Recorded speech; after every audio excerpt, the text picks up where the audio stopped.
ओम शांति।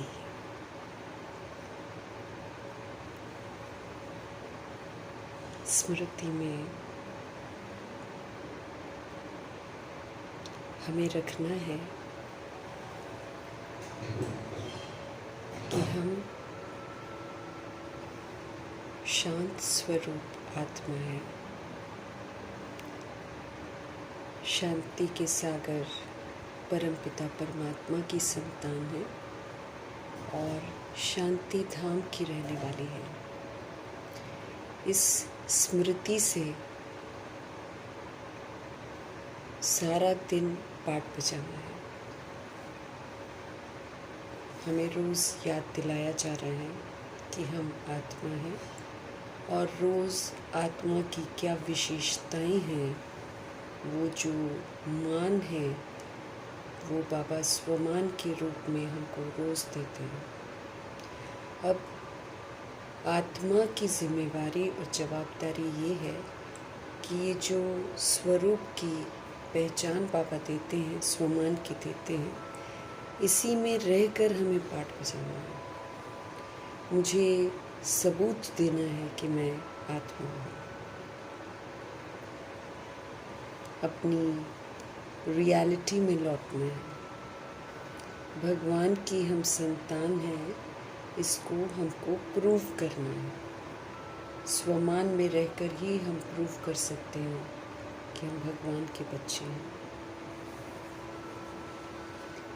आप समान बनाने वाले पवित्रता के सागर परमपिता परमात्मा जी का तहे दिल से धन्यवाद करेंगे। आत्मा के सारे स्वमानों को स्वीकार करके उसका स्वरूप बनने वाले व्यक्त ब्रह्मा, अव्यक्त ब्रह्मा, गुप्त बड़ी माँ, big brother, great great grandfather का रोल प्ले करने वाली आत्मा ब्रह्मा जी का तहे दिल से धन्यवाद करेंगे। धन्यवाद करते हुए दोनों ज़बरदस्त लाइट्स को हाजिर नाजिर करते हुए मीठे प्यारे शिव बाबा के महावाक्य हम उन्हीं से समझेंगे। मीठे बाबा की समझ की लहर पूरी प्रकृति में, वायुमंडल में, तत्वों में फैले, ये दिल से दुआ करेंगे।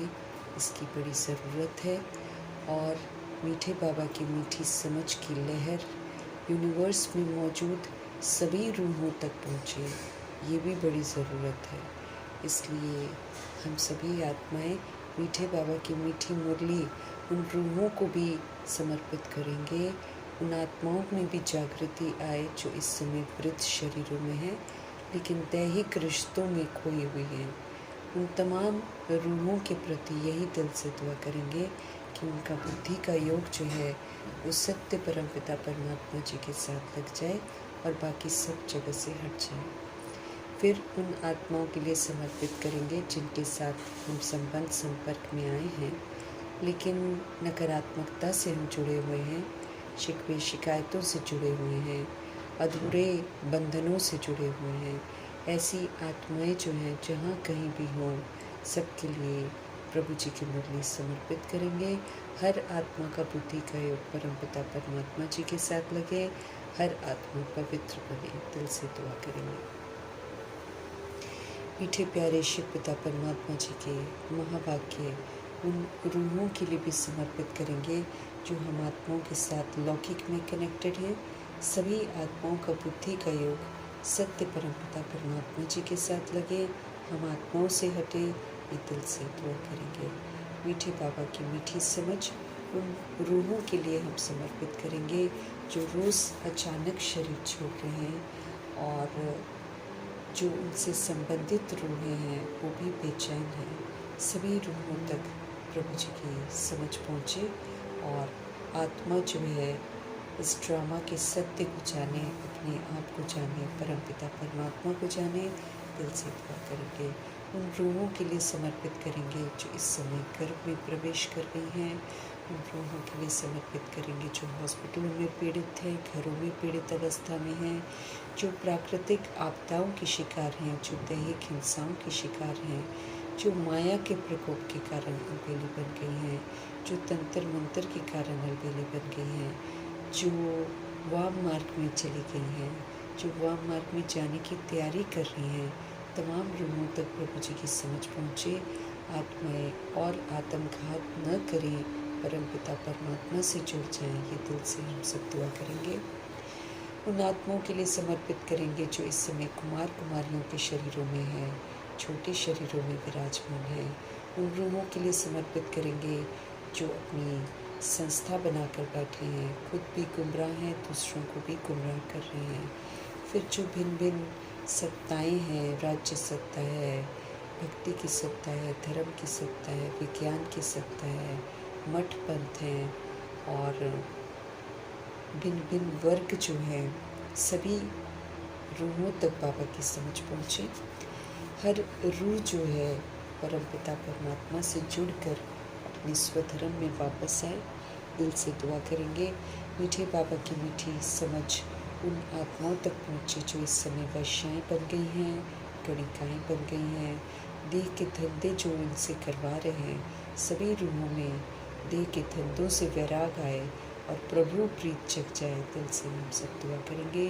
किन्नरों के लिए समर्पित करेंगे, अपाहिजों के लिए समर्पित करेंगे, और भी जो इस सृष्टि पर कहीं न कहीं हमारे किसी न किसी तरीके से मददगार बनते हैं, जैसे जमादार हो गए, जैसे जो चंडाल का कार्य करते हैं, सभी रूहों तक बाबा जी की समझ पहुँचे।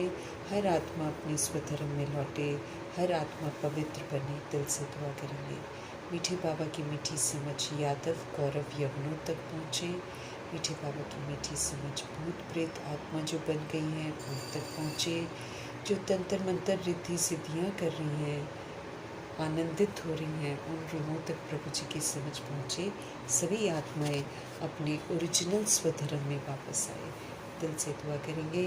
मीठे बाबा की मीठी समझ उन तमाम कैदियों के प्रति जो काल कोठरियों में हैं, जो काले पानी की सज़ा भुगत रही हैं, और भी जो अन्य तरह तरह के जेलों में बंद हैं, सभी रूहों तक बाबा की समझ पहुँचे। जो कंट्रोल करते हैं, रूल करते हैं, उन तक भी बाबा की समझ पहुँचे। सबका बुद्धि का योग अब सत्य परमात्मा की तरफ लगे। सभी आत्माएं अपने स्वधर्म में वापस आ जाएं। दिल से हम सब दुआ करेंगे। मीठे बाबा की मीठी समझ उन रूहों के लिए समर्पित करेंगे जो साहूकारी के नशे में सृष्टि के साथ खिलवाड़ कर रहे हैं। तमाम आत्माओं में जागृति आए कि हम सभी मेहमान हैं, हम इस तरह हस्तक्षेप नहीं कर सकते हैं प्रकृति में। ये समझ सबको मिले। दिल से दुआ करेंगे। जो फिल्म इंडस्ट्री की रूहें हैं, सीरियल्स बनाते हैं, गंदे गीत बनाते हैं, जो आज की जो कौम है उसको गुमराह कर रहे हैं, हिंसाएं सिखा रहे हैं, अश्लीलता सिखा रहे हैं, खुले आम गंदे काम करना सिखा रहे हैं, ऐसी रूहों में वैराग आ जाए। ये फिल्म बनने की प्रथा ही समाप्त हो जाए, हिंसाएं ख़त्म हो जाएं। दिल से हम सब दुआ करेंगे।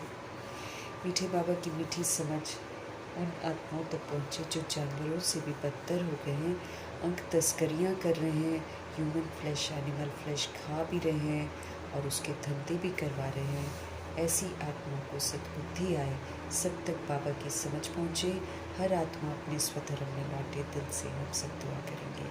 मीठे प्यारे शिव बाबा की समझ उन रूहों तक पहुँचे, उन जगहों तक पहुँचे जहाँ अभी तक पहुँची नहीं है, और अगर पहुँचती है तो रूहें अभी तैयार नहीं हैं सुनने के लिए, वहाँ तक बाबा की समझ पहुँचे। दिल से हम सब दुआ करेंगे और अपने लिए भी दुआ करेंगे कि हम सभी आत्माएं आत्मिक स्थिति में स्थित होकर अपनी जवाबदारी समझकर बाबा के एक एक बोल को समाते जाएं और फिर उसको अमल में लाते जाएं, क्योंकि यही एक विधि है घनी सजाओं से बचने की।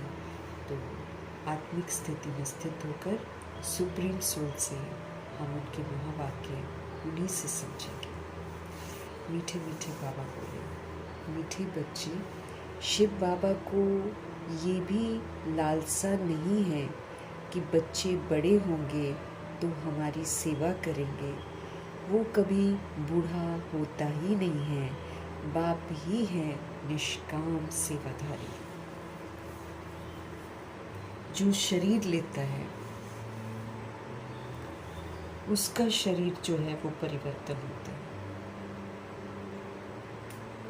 इसीलिए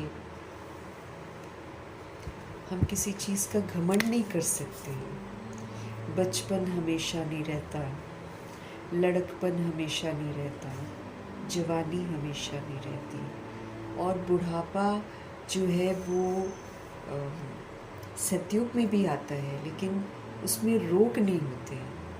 बिल्कुल स्वस्थ आत्मा होती है और किसी पर डिपेंडेंट नहीं होती है, और कोई उसको दुख दर्द भी नहीं होता है, कहीं उसके शरीर टेढ़े बांके भी नहीं होते हैं। लेकिन क्यों? क्योंकि वो लोग पवित्र रहते हैं।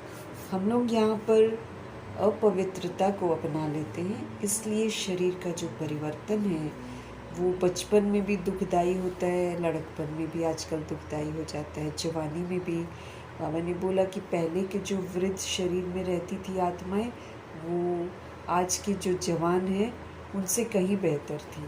आज के जवान, आज के बच्चे बड़े थके हुए बच्चे हैं, क्योंकि खान पान में गिरावट आ गई और फिर विकारों की भी वृद्धि हो गई, सोच भी पतित हो गई। ये जो हमारी पतित सोच है, ये हमारी जो दैहिक सोच है, ये हमारे देह को गिरा देती है। अभी फिर से अगर हम पवित्र बनते हैं, अगर हम योग बल में रहते हैं, तो फिर से हम वैसे ही स्वस्थ रहते हुए शरीर को छोड़ेंगे। कर्म भोग आएगा भी, लेकिन वैसे नहीं होंगे कि हम किसी पर डिपेंडेंट हो जाएंगे, उठ बैठ नहीं सकेंगे। उदाहरण है हमारे ब्रह्मा जी, उदाहरण है मातेश्वरी।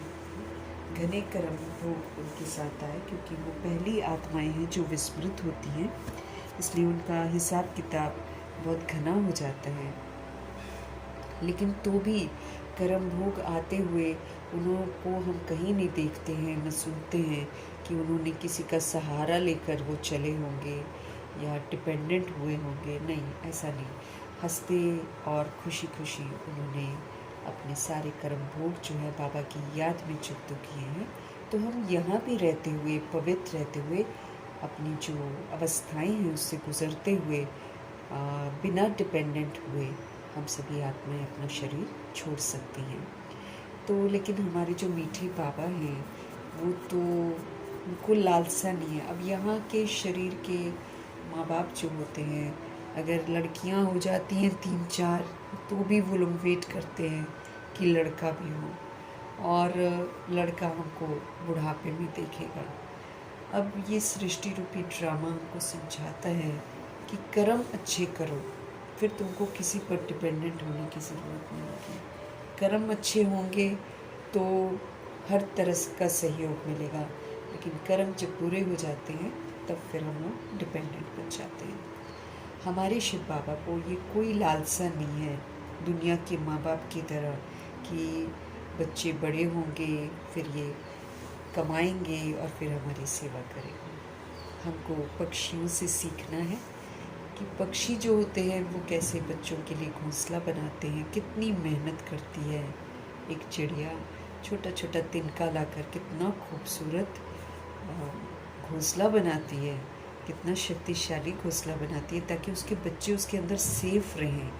पेड़ के ऊपर कितना मेहनत करके बनाती है, फिर कैसे उड़ उड़ के जब बच्चे होते हैं तो कैसे छोटा छोटा खाना लेकर अपने मुंह में आती है, फिर उनको खिलाती है, कितने प्यार से पालती है। और फिर जैसे थोड़ा सा बड़ा होते हैं उनको उड़ना सिखाती हैं, और फिर उड़ो और अपनी ज़िंदगी जियो। ऐसे हैं पक्षी, वो कभी धन कोई जितना चाहिए सृष्टि से उतना ही वो लेते हैं, फालतू लेते ही नहीं हैं। दाने कहीं भी आपने डाले हों, कभी भी आप नहीं देखेंगे कि पक्षी का पेट भर गया हो। 2-4 दाने लेती है और फिर उसके बाद वो उड़ जाती है। एक मनुष्य ऐसा हो गया है कि उसको सृष्टि से ये भी चाहिए, वो भी चाहिए, वो भी चाहिए, वो भी चाहिए, और फिर बहुत सारा इकट्ठा भी करना है, और सिर्फ अपने बच्चों के लिए नहीं, बच्चों के बच्चों के लिए भी इकट्ठा करना है। ये टेंडेंसी जो है मनुष्य आत्मा की हो जाती है कलयुग में। सतयुग में ऐसा नहीं होता है। सतयुग में फिर बच्चे प्रकृति द्वारा पलते हैं। वहाँ ऐसा नहीं है कि शरीर के माँ बाप फिर पालते हैं और फिर सोचते हैं कि बस अब हमको देखें, क्योंकि वहाँ देखने की ज़रूरत ही नहीं है। सब अपनी कमाई यहीं से कर जाते हैं, तो पूरा संपन्न रहते हैं। लेकिन पक्षी अपने बच्चों को उड़ना सिखाते हैं। उड़ना सिखा दिया, फिर वो अपना उड़े और अपना दाना चुगे। ऐसे हैं उनकी लाइफ। तो हमको उनसे भी बड़ा कुछ सीखने को मिलता है कि कभी भी वो सृष्टि से एक्स्ट्रा नहीं लेते हैं, जितना चाहिए उतना ही लेकर उड़ जाते हैं। तो हमारे बाबा जो है, उनमें ये लालसा ही, हमको अपना बच्चा बनाते हैं बाबा, लेकिन बाबा को ये लालसा थोड़ी है कि हम सभी ज्ञान में बड़े हो जाएंगे और फिर हम बाबा की सेवा करेंगे। बाबा कोई सेवा किसी से लेता ही नहीं है। बाबा कहते मुझ में लालसा ही नहीं है कि मैं बच्चे बड़े होंगे और हमारी सेवा करेंगे। वो कभी बूढ़ा होता ही नहीं है, वो अपने लिए बॉडी लेते ही नहीं। बॉडी होती है ना वृद्ध, वो लेते ही नहीं है, और सोल कभी बूढ़ी होती नहीं है। हम भी बॉडी में रहते हैं, सोल्स में बुढ़ापा नहीं आता है, बुढ़ापा बॉडी में ही आता है। सोल तो फिर निकल जाती है बूढ़े वाले शरीर से और फिर जाकर एक बच्चे में प्रवेश हो जाती है। अगर वो भी बूढ़ी हो जाती तो वो बच्चे में कैसे प्रवेश करते? तो सोल इज़ ऑलवेज यंग। लेकिन हम जो विकारी बन जाते हैं, हम जो देह अभिमान में आ जाते हैं, ये हमको दुखदाई, हम जो काम विकार में चले जाते हैं, ये हमारे को दुखदाई बुढ़ापे की तरफ लेकर जाता है। फिर बच्चों की शादियां कर देते हैं, उनको भी गटर में डाल देते हैं, फिर और बुढ़ापा कष्टदायक होता है। फिर उन बच्चों से उनको सुख नहीं मिलता है। जोड़ता रहता है इंसान, पहले बच्चे पैदा करेगा, फिर जोड़ेगा, फिर उनको पढ़ाई लिखाएगा, फिर बड़ा करेगा, फिर शादियां करके उनका जीवन बर्बाद करेगा, फिर उसके बाद फिर उनके बच्चे होंगे, फिर उनके देखता रहेगा। सारा जीवन मनुष्य इसी विधि से बिता देता है। फिर अंत में उसका बुढ़ापा इतना कष्टदायक होता है कि उसको कोई पूछता भी नहीं। बाबा जी हमारे कभी भी बूढ़े नहीं होते हैं, क्योंकि वो कभी बॉडी लेते ही नहीं है, वो कभी गलत काम करते ही नहीं है। बाप ही है निष्काम सेवाधारी। कोई मतलब फ़ायदा देखकर हमको नहीं पढ़ाते बाबा कि मैं इनको पढ़ाऊंगा तो मुझको ये मिलेगा, मुझको वो मिलेगा। हम तन मन धन भी बुद्धि से जब समर्पण करते हैं तो हम अपना कल्याण करते हैं ना। हम भगवान को क्या दे देते हैं जो कि हम सोचे कि हमने भगवान को ये दिया, उसका रिटर्न भी बाबा कितना पदम गुना करके देते हैं। फिर हमारे तन मन को प्यूरिफाई करवा देते हैं। इससे जो मैंने बैड कर्मा किया है, इससे फिर अच्छे कर्मा करवा कर इसका जो हिसाब किताब है उसको चुकतो करवाते हैं।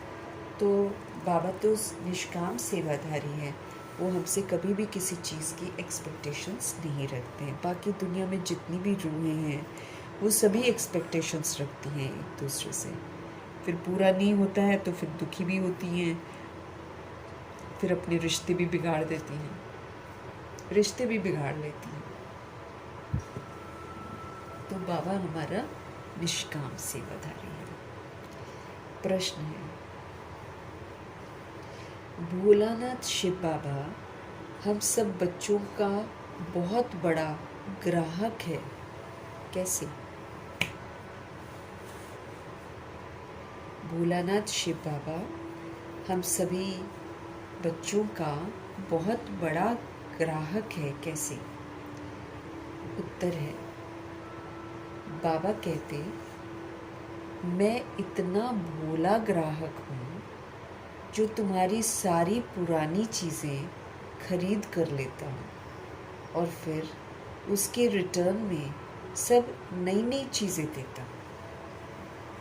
आपको कहते तुम अपना पुराना तन मन धन स्वभाव संस्कार, जो अपनी खराबियाँ बुराइयाँ सब मुझे दे दो, ऐसे बोलते हैं। सारी पुरानी चीज़ें बाबा खरीद कर लेते हैं और फिर बदले में क्या देते हैं? रिटर्न में सब नई नई चीज़ें देते हैं। तुम अपना तन मुझे समर्पित करो। समर्पित करना मतलब फिर बाबा के डायरेक्शन के प्रमाण उसको यूज़ करना। तो बाबा कहते तुम अपने तन को समर्पित करो और फिर तुम डायरेक्शन के अनुसार इसको सफल करो, तो मैं तुम्हें गोल्डन एजेड शरीर दूंगा। हम मन को प्रभु में लगाते हैं तो हमको एकदम स्वस्थ और स्वच्छ मन बाबा देते हैं। ऐसे ही जो धन हम प्रभु जी को देते हैं और फिर हम डायरेक्शन के प्रमाण उनको यूज़ करते हैं, भगवान की सैलरी है, भगवान का पैसा है, जब हम इस विधि से उसको यूज़ करते हैं तो उसके अंदर जो पाप होता है वो पाप जो है वो ख़त्म होता है, क्योंकि इस दुनिया में हम सारा लेन देन जो है पाप आत्माओं से करते हैं। तो इसीलिए सब में कहीं ना कहीं पतित बना होता है। इसलिए बाबा को सौंप के फिर बाबा के डायरेक्शन के प्रमाण उस पैसे को सफल करना है। अगर हम बाबा के डायरेक्शन के विरुद्ध जाकर पैसा खर्चा करते हैं तो हम देखते हैं कि उसमें इन्हें बरकत ही नहीं होती है, पैसों में बरकत ही नहीं होती है।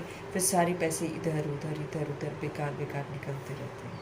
इसलिए हमको श्रीमत के प्रमाण धन को भी खर्च करना है। पहले हमने खर्च कर लिया उल्टा सीधा इधर उधर, लेकिन अब हमको वैसा नहीं करना है। जितनी ज़रूरत है उतनी चीज़ें लेनी है और सात्विक अन्न खरीदना है, और इस पैसे के साथ कहीं उल्टी सीधी जगहों पर नहीं जाना है, फालतू का टाइम वेस्ट नहीं करना है जिसमें कि बाबा की याद ही ना हो।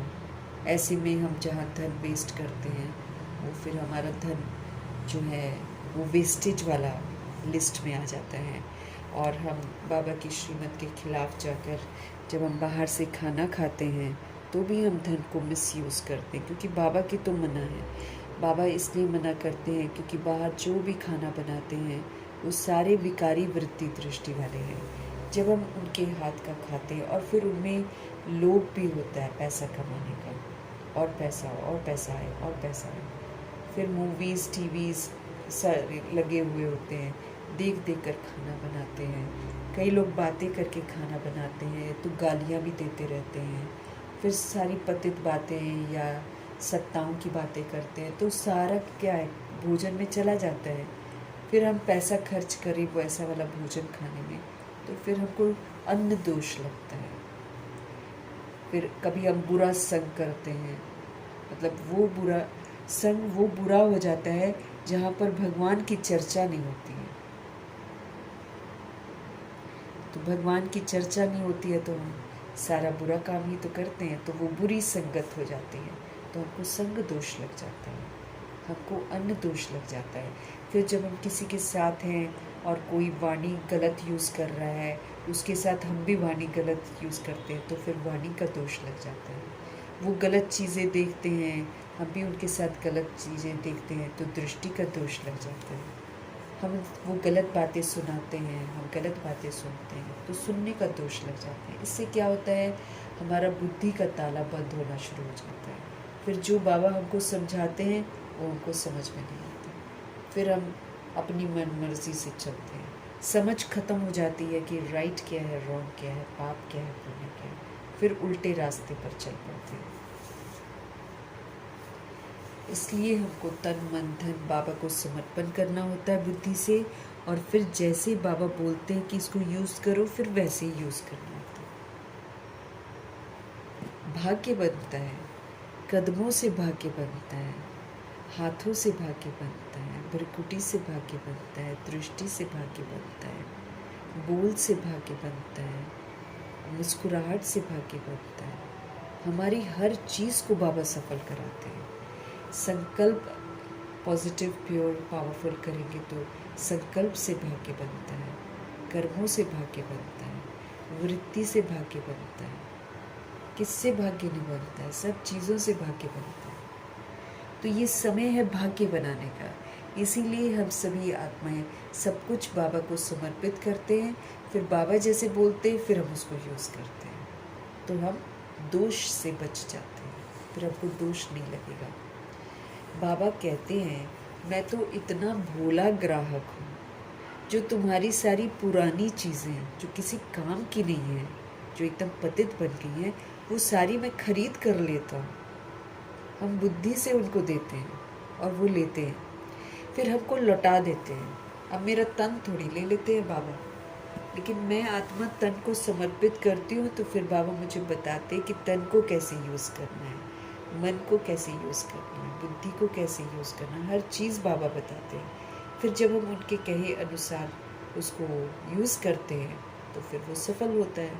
फिर जो मैंने उससे पाप किए होते हैं दैहिक दृष्टि वृत्ति से, वो फिर मेरे पाप कटते हैं, क्योंकि पुण्य करके भी पाप हमको काटने हैं। एक तो याद से मेरे भस्म होंगे, दूसरा पुण्य करने से भी हमारे पाप भस्म होंगे। तुम कहते हो बाबा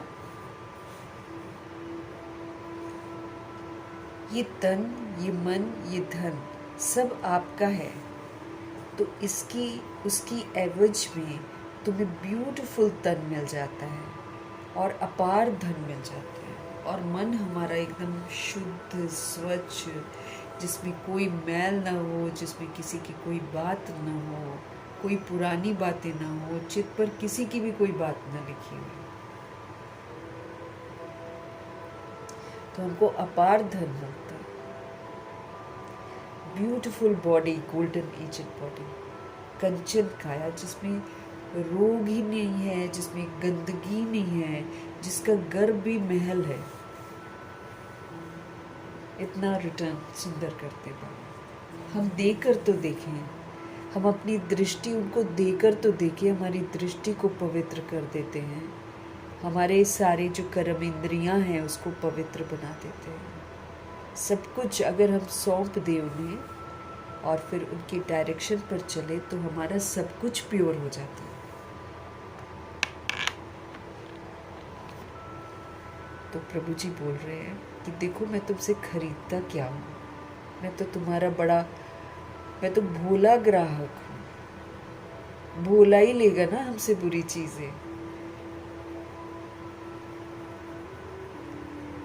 बाबा कहते मैं इतना भोला ग्राहक हूँ जो तुम्हारी सारी पुरानी चीज़ें मैं खरीद कर लेता हूँ और फिर उसके रिटर्न में सब नई नई चीज़ें तुमको देता हूँ। तुम कहते हो बाबा ये तन, ये मन, ये धन सब आपका है, तो उसके बदले में तुम्हें मैं फिर ब्यूटीफुल तन देता हूँ और तुम्हें अपार धन भी देता हूँ, और धन में जो दूषित उसको भी प्यूरिफाई कर देते हैं अगर हम उनके डायरेक्शन पर चले। हम एक भी पैसा उनकी श्रीमत के खिलाफ नहीं यूज़ कर सकते कायदे से, नहीं तो दोष लगता है, नुकसान होता है, बुद्धि का ताला ही बंद हो जाता है, राइट रॉन्ग की समझ खत्म हो जाती है। भोलानाथ से निराला कोई और नहीं, ऐसा भक्ति में गीत बना हुआ है। भोलानाथ से निराला कोई और नहीं, बिगड़ी बनाने वाला कोई और नहीं, वही बिगड़ी हमारी बनाते हैं। नहीं तो भक्ति मार्ग में तो हम कितनों की पूजा करते हैं, कहाँ हमारी बिगड़ी बनती है और बिगड़ती ही चली जाती है। तो अभी भी अगर हम खुद को भगवान को नहीं सौंपेंगे तो कितना बड़ा धोखा खा जाएंगे। सारे आधार तो टूट जाएंगे, तो धोखा खाएंगे ना। फिर उसके बाद जब देखेंगे कि हमने तो कुछ भी कमाया नहीं, हमने अपना भलाई ही नहीं किया। दोनों नाव में हम पैर नहीं रख सकते कि हम इधर भी करें और उधर भी करें। खाली मुरली पढ़ने से तो हमको कुछ नहीं मिलेगा, मुरली जो कह रही है वो करने से हमको सब कुछ मिलेगा। तो बाबा हमको धोखों से बचाते हैं, दुखों से बचाते हैं, लेकिन तभी हम बचते हैं जब हम उनका कहना मानते हैं। शांति। ये भक्ति मार्ग में गीत गाते हैं, भोलेनाथ से निराला कोई और नहीं। जो भी गीत है ना जो बाबा जिक्र करते हैं वो सारा भक्ति मार्ग का है, लेकिन ब्रह्मा जी को बड़ा पसंद आता है, वो बाबा के लिए समर्पित करते हैं। तो सब भक्ति मार्ग के गीत हैं, उसका भी अर्थ जो है ना वो बाबा ही आकर हमको समझाते हैं, नहीं तो हमको समझ में नहीं आता है। बच्चे भी समझ जाते हैं कि भोलानाथ कहाँ किसको जाता है। देवताओं को भोलानाथ नहीं कहेंगे।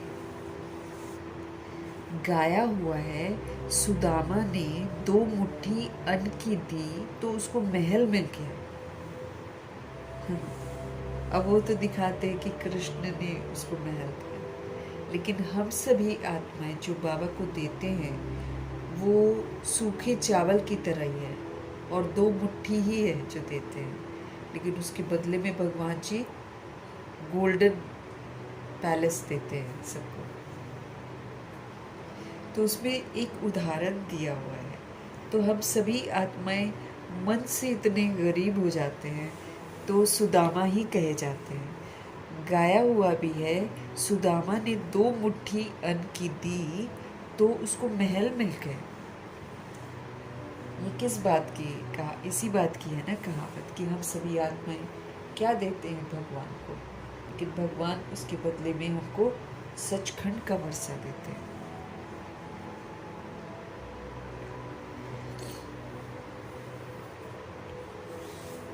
तो भी कितने समय के लिए? 21 जन्मों के लिए। छीन थोड़ी लेते हैं भगवान महल दे।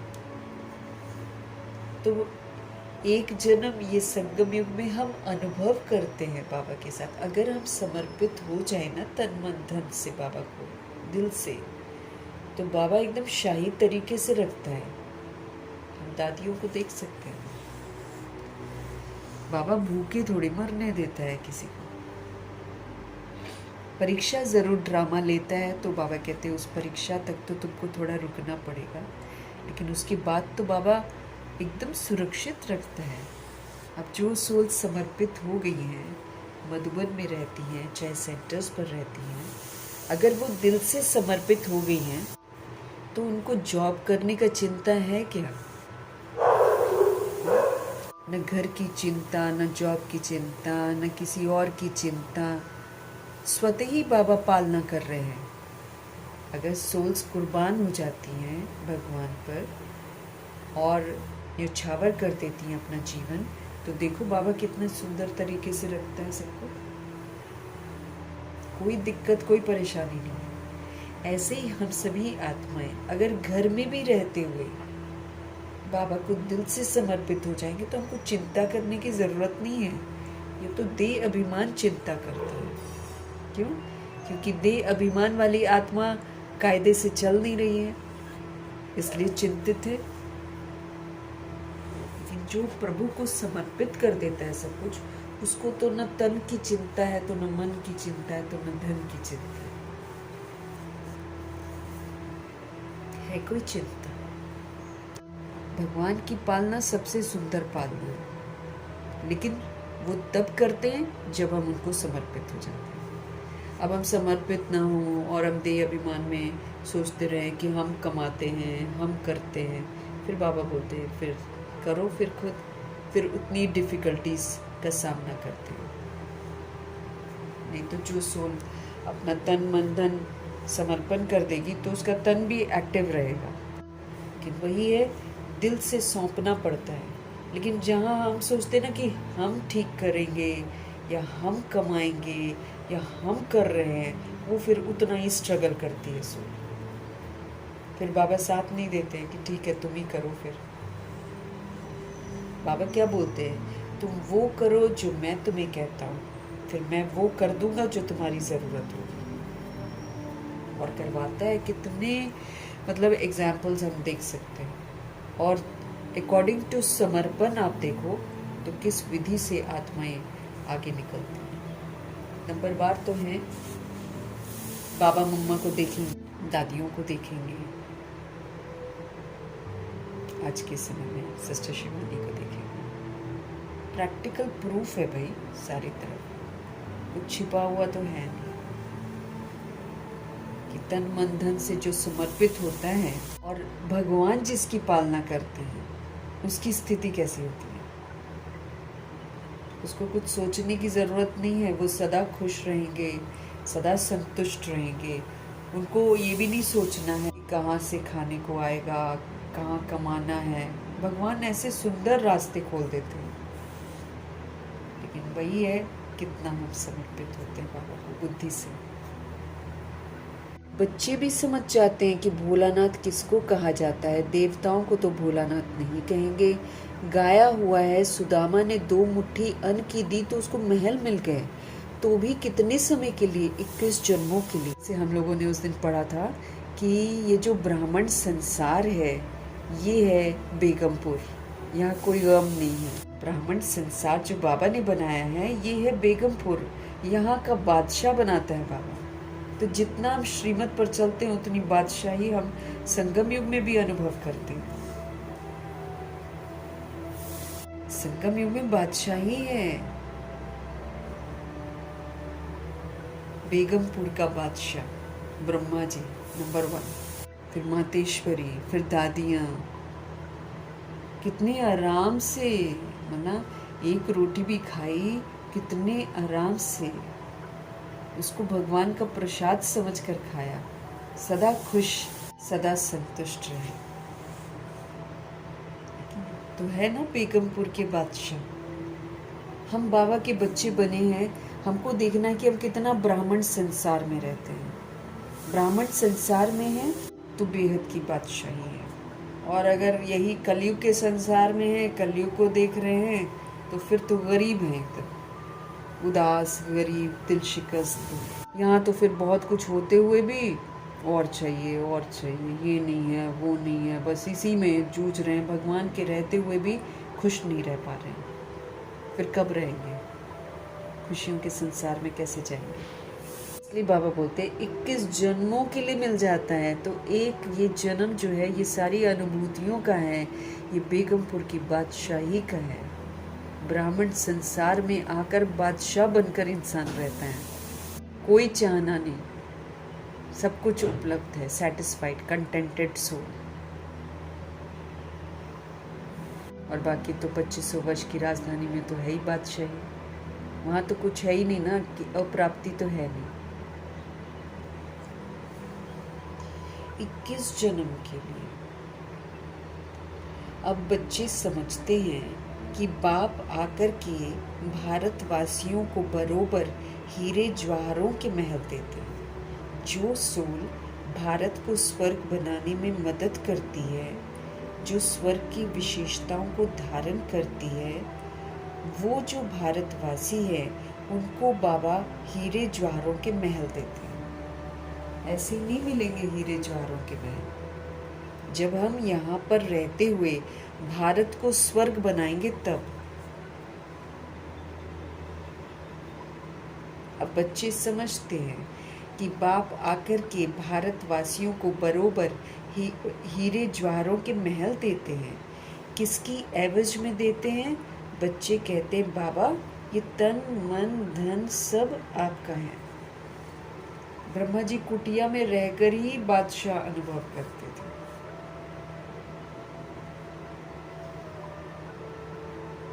स्वतंत्र, इंडिपेंडेंट।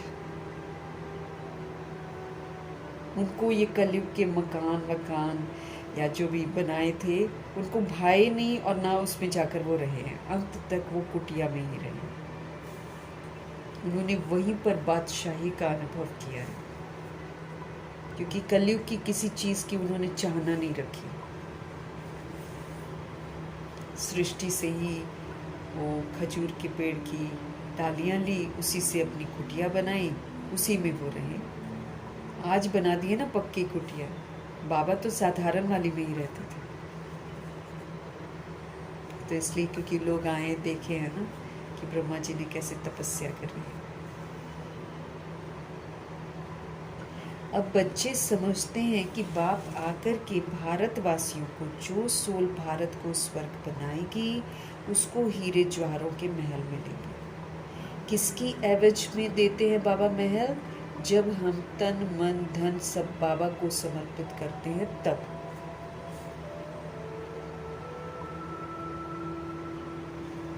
अगर हम बुद्धि से तन मन धन दे देना बाबा को, तन भी हमारा स्वस्थ हो जाए, मन भी एकदम सुमन हो जाए, और धन तो बरकत डाल देगा बाबा।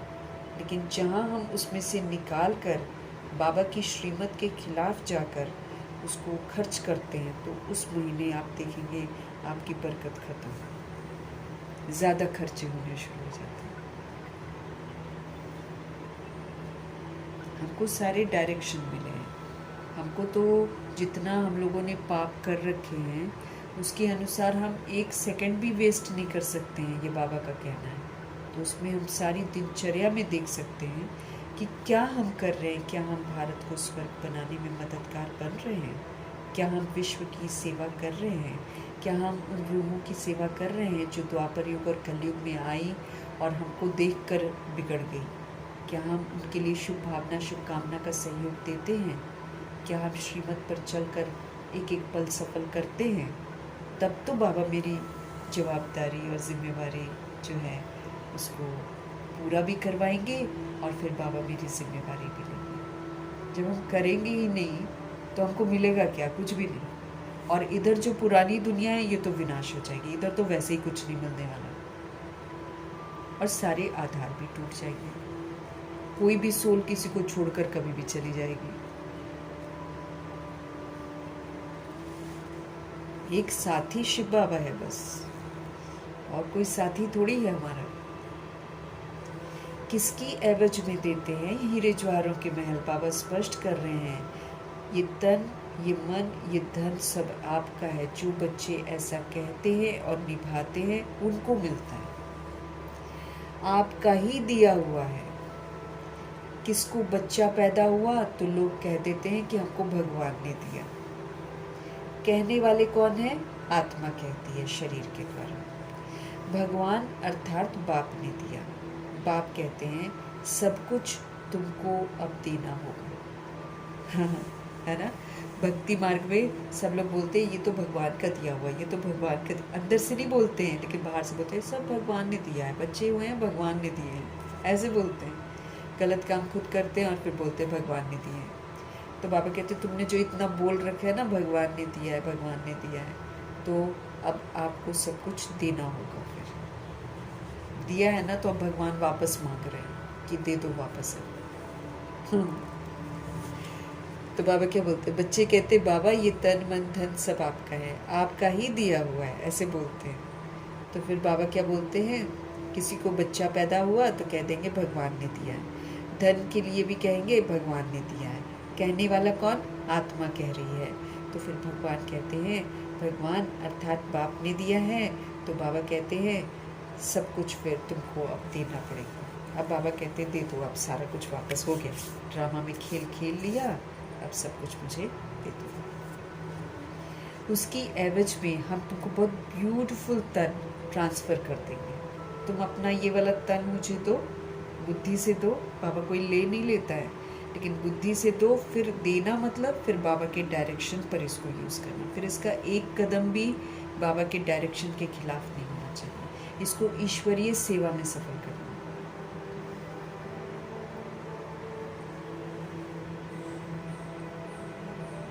बाबा कहते तुम दो, तुमको ब्यूटीफुल तन ट्रांसफ़र कर देंगे। अभी वाला तन भी बाबा अच्छा कर देते हैं, हेल्दी कर देते हैं। हमारे पास बहुत सारे हम एग्जाम्पल्स देख सकते हैं जो सात्विक तरीके से चलते हैं, वो लोग हेल्दी रहते हैं।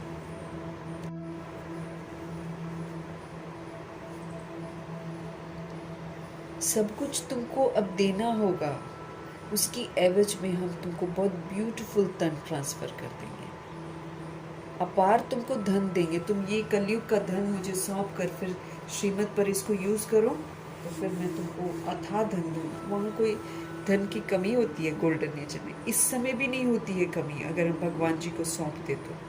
बाबा कहते पेट को 2 रोटी चाहिए, एक्स्ट्रा तो हम अपना दिमाग अलग ख़राब करते हैं फालतू का, बच्चों के लिए, बच्चों के बच्चों के लिए, रिश्तों के लिए, शादियों के लिए। ये तो हमारी बेसमझी है ना।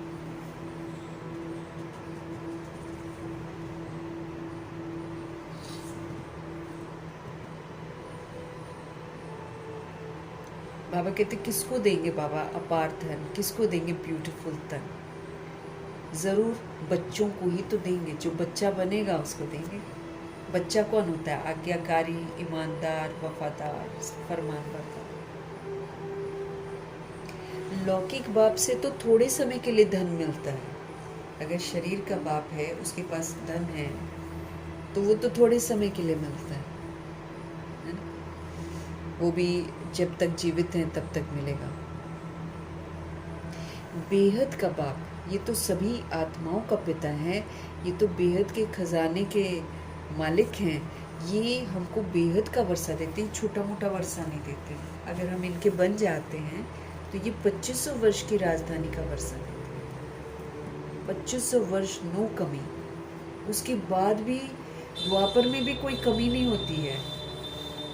धीरे धीरे वो तो कलयुग में जाकर थोड़ा होती है। लेकिन अगर हम दादा लेखराज जी को देख लें तो आखिरी जन्म में भी हीरे जवाहरात के साथ ही रहते थे, शाही तरीके से ही रहते थे। क्यों? क्योंकि इनका समर्पण, इनका पुरुषार्थ, इनकी सेवाएं कोई मैचिंग ही नहीं है, अद्भुत है।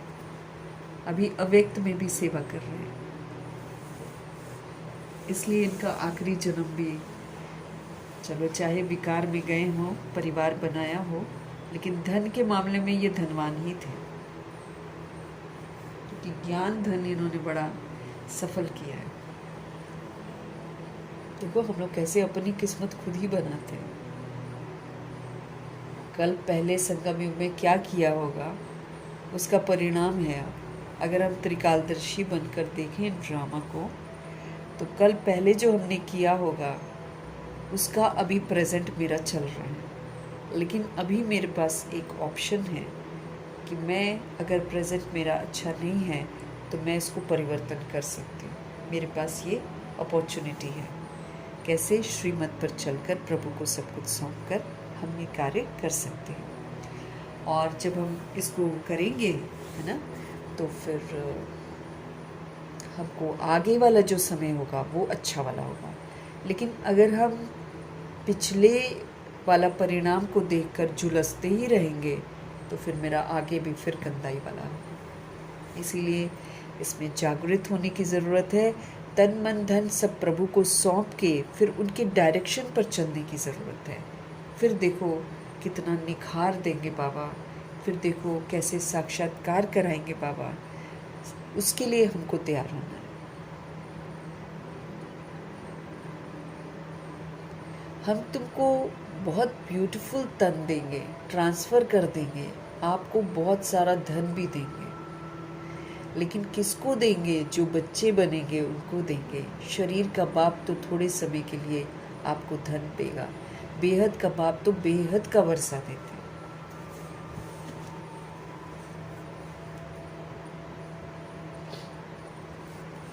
बाप समझाते हैं ज्ञान और भक्ति में रात दिन का फर्क है। भक्ति जो हम करते हैं और बाबा जो हमको ज्ञान देते हैं, इसमें रात दिन का फर्क है। समझ मिलती है अभी। भक्ति में अंधविश्वास है।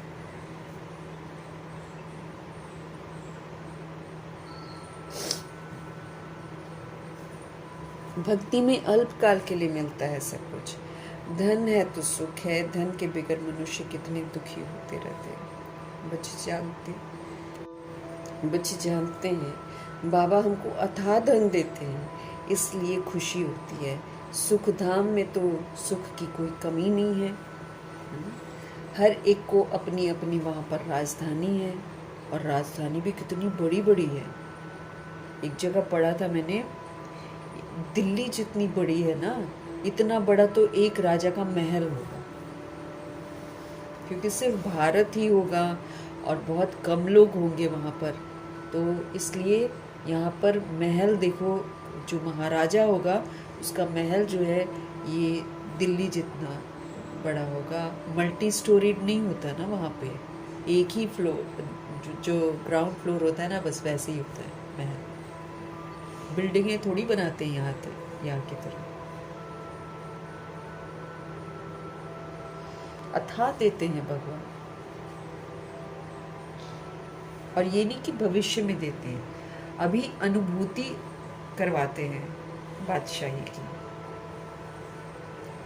अब जैसे ब्रह्मा जी ने सब कुछ सौंप दिया, जॉब भी उन्होंने अपना बिजनेस छोड़ दिया, सारा कुछ सौंप के एकदम बेफिक्र बादशाह, न भागा दौड़ी, न ये न वो, प्रभु समर्पित हो गए। लेकिन फिर ये नहीं कि काम धाम छोड़कर बैठ गए, सुबह से लेकर रात तक सेवाओं पर रहते थे।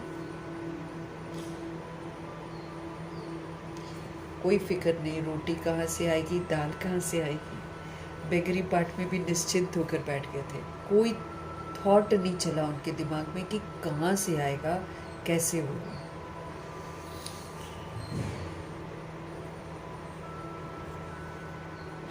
हमको चिंता तब होती है ना, क्योंकि हम भगवान को समर्पित ही नहीं करते हैं। हम अपना दिमाग लगाते हैं या फिर हम देहधारियों की बातें सुनते हैं, फिर उनके अनुसार चलते हैं, तो हम तो सारी अपनी किस्मत ही खराब करते हैं।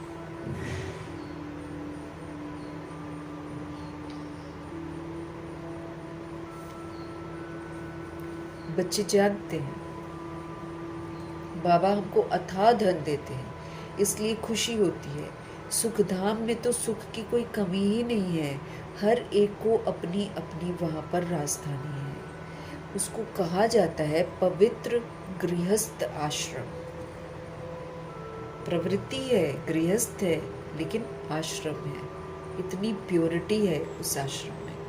कोई विकार में नहीं जाता, कोई किसी की बॉडी को नहीं देखता। सुंदर है वो लोग। देखो, सुंदरता भी तब कायम रहती है जब हम शरीर को नहीं देखते। जहाँ शरीरों को देखना शुरू करते हैं, द्वापर से सुंदरता भी कम होनी शुरू हो जाती है। दैहिक दृष्टि से ही हम बीमार होते हैं। ये भी सोचने की कितनी बात है ना। पवित्र गृहस्थ आश्रम। लक्ष्मी नारायण कोई एक दूसरे के शरीर को तो देखते ही नहीं है, इसलिए जब उनके जड़ चित्र बनते हैं ना, उनको सामने देखता हुआ दिखाते हैं, क्योंकि वो हमेशा ऐसे ही करते हैं। और जब एक दूसरे को देखते भी है तो भ्रिकुटी में देखते, क्योंकि यहाँ से संस्कार लेकर जाते हैं। देह वाला संस्कार लेकर ही नहीं जाते ब्रह्मा जी और सरस्वती जी। ये तो पूरा संगम युग में भी भ्रिकुटी में ही देखते थे, एक दूसरे को, सबको, सारे बच्चों को।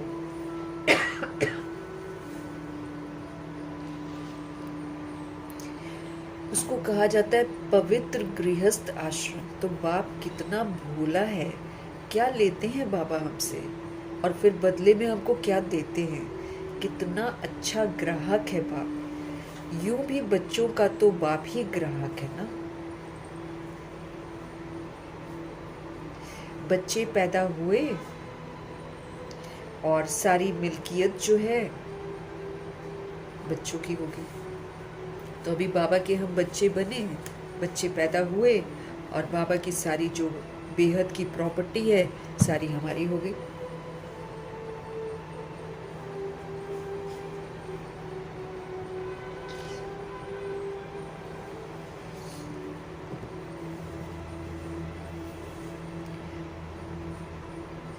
वो होते हैं हद के ग्राहक। ये तो है बेहद का भोलानाथ, बेहद के बच्चों का ग्राहक, सभी बच्चों का। 800 करोड़ है ना, 800 करोड़ बच्चों का, कि भाई तुम अपनी बुराइयां दो और मुझसे अच्छाइयां लो। सब तक संदेश पहुंचाते हैं ना बाबा, इसलिए बाबा के तो सारे बच्चे हैं। तो बाबा तो सभी का फिर ग्राहक हो गया, बेहद के बच्चों का ग्राहक है बाबा। बाप कहते हैं मैं परम धाम से आया हूं, पुराना सब कुछ तुमसे लेकर नई दुनिया में तुमको सब कुछ देता हूं। बाबा हमारे क्या कहते हैं, मैं परम धाम से आया हूं, पुराना सब कुछ तुमसे लेकर नई दुनिया में तुमको सब कुछ नया देता हूं।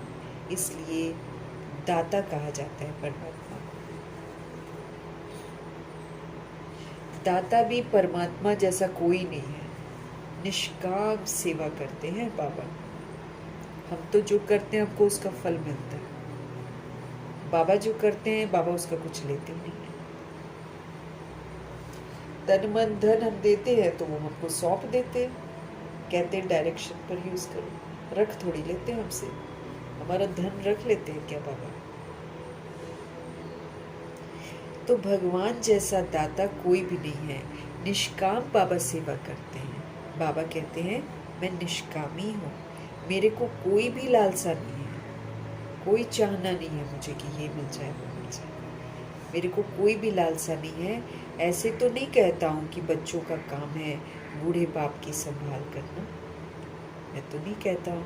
कि संभाल करो, क्योंकि हमने तुम्हारी संभाल की है। नहीं, ये कायदा होता है कि बाप बूढ़ा हो तो बच्चे उनकी संभाल करें। ये बाप तो कभी बूढ़ा होता ही नहीं है, सदैव ही शिव बाबा जवान है।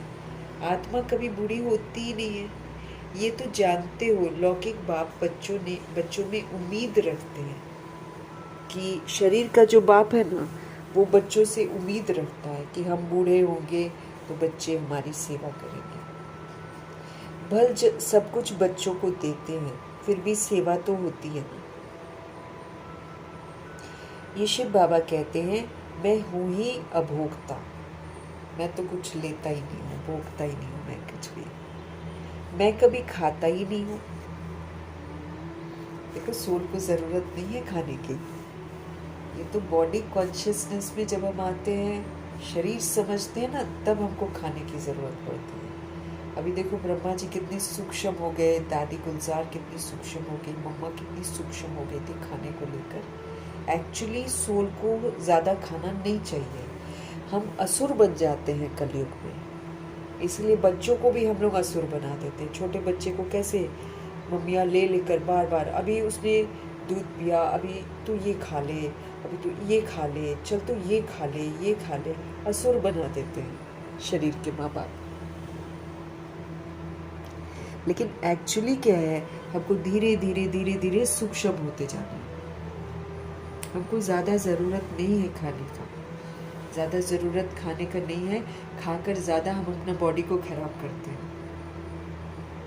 तो देखो, शिव बाबा कभी बॉडी लेते नहीं है, वो कभी खाते ही नहीं है। चैतन्य रूह को ज़रूरत नहीं है, तो बॉडी के भान में उसको ये चाहिए, वो चाहिए, ऐसा चाहिए, टेस्ट चाहिए, ये सारा देह का भान है।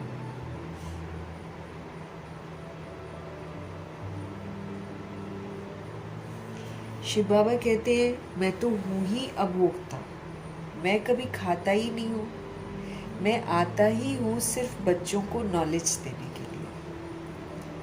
सुप्रीम रूहों को बैठ समझाते हैं, रूह ही सुनती है। हम रूहें हैं, हम रूहें भगवान से सुनते हैं। हर एक बात जो है ना, वो रूह ही करती है। संस्कार भी रूह लेकर जाती है, जिसके आधार से फिर उसको शरीर मिलता है। यहाँ मनुष्यों की अनेक मतें हैं। कोई कहते हैं रूह परमात्मा ही ठहरा, उनको कुछ भी लेप छेप नहीं लगता, वो ऐसा बोलते हैं। आत्मा निर्लेप कह देते हैं। अगर आत्मा निर्लेप होती तो क्या वो पाप आत्मा पुण्य आत्मा कहलाती? क्यों कहलाती है पाप आत्मा पुण्य आत्मा? दैट मीन्स वो पाप और पुण्य करती है तब कहलाती है। तो सारा लेप छेप किसको लगता है? आत्मा को ही तो लगता है। अगर आत्मा निर्लेप होती तो क्यों कहते कि पाप आत्मा पुण्य आत्मा है? अगर आत्मा निर्लेप है तो कहा जाए कि पाप शरीर पुण्य शरीर। ऐसा तो कभी भी नहीं हम लोगों ने सुना है ना, पाप शरीर पुण्य शरीर। शरीर तो इंस्ट्रूमेंट है। सोल शरीर के द्वारा पुण्य करती है, सोल ही पाप करती है। इसीलिए आत्मा को ही पुण्य और पाप आत्मा कहा जाता है, शरीर को नहीं बोला जाता है। शरीर तो बेचारा एक इंस्ट्रूमेंट की तरह है, उसको जो रूह जैसे यूज़ करती है वैसे वो करता है। करती सब कुछ रूह ही है। इसलिए हम रूहों ने गलत काम किए हैं। हम रूहों को बाबा कहते हैं, अब तुम पुण्य आत्मा बनो, अब तुम सच्चाई के रास्ते पर चलो और दूसरों को भी चलाओ। अभी तुम जानते हो कि सभी आत्माओं का रूहानी बाप हम रूहों को पढ़ा रहे हैं। अभी तुम जानते हो कि सभी आत्माओं का रूहानी बाप सुप्रीम फादर रूहों को पढ़ा रहे हैं। कैसे? शरीर के द्वारा, ब्रह्मा जी के तन के द्वारा। अपने लिए बॉडी नहीं देते। आत्मा को बुलाते भी है ना, कहते हैं हमारे बाप की आत्मा आई, टेस्ट ली। आत्मा ही टेस्ट लेती है। बाप तो ऐसा नहीं कहेंगे, वो तो अभोक्ता है बाबा। ब्राह्मणों को खिलाते हैं, आत्मा आती है, कहाँ तो विराजमान होती होगी ना फिर खाने के लिए। ब्राह्मणों आदि को खिलाना भारत में कॉमन बात है। लोग श्राद्धों में क्या करते हैं, ब्राह्मणों को देते हैं। अब यहाँ के ब्राह्मण तो सच्चे ब्राह्मण नहीं है, लेकिन सारा भर देते हैं ब्राह्मणों को, वो भी फिर इधर उधर बांट देते हैं। आजकल तो वो लोग खाते भी नहीं, इधर उधर बांट देते हैं, पैसे ही रख लेंगे बस। तो ब्राह्मणों आदि को खिलाना भारत में बड़ा कॉमन बात है। आत्मा को बुलाते, क्यों ऐसा होता है, क्योंकि अभी जो है संगम युग में देखो जो सोल्स जाती हैं उनको फिर बाबा इमर्ज करता है ना, फिर खिलाता है। जैसे गुलजार दादी जब तक थी तब मम्मा भी उनकी बॉडी में आई, प्रकाशमणि दादी भी उनकी बॉडी में आई, मनमोहिनी दीदी भी उनकी बॉडी में आई, आकर भोग स्वीकार करके गई। प्रकाशमणि दादी को तो हमने भी देखा है, आई हैं तो कैसे आओ भाव ही चेंज हो जाता है गुलजार दादी का, वो एकदम बिहेव ही करती है प्रकाशमणि दादी की तरह।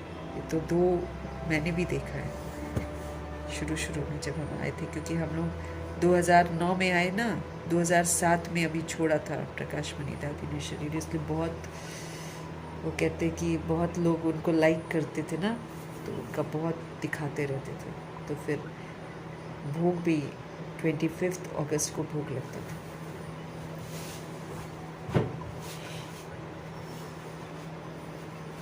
तो मना जैसे ब्राह्मण में आई आत्मा है ना, अब गुलजार दादी ब्राह्मण ही तो है, सच्चा ब्राह्मण है ना।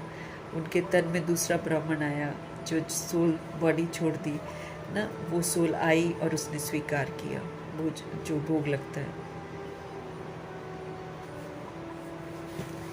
तो इसलिए आजकल देखो दुनिया में भी ब्राह्मणों को खिलाते, भले वो सच्चे ब्राह्मण नहीं हैं, लेकिन फिर भी लोग श्राद्धों में उन्हीं को खिलाते हैं।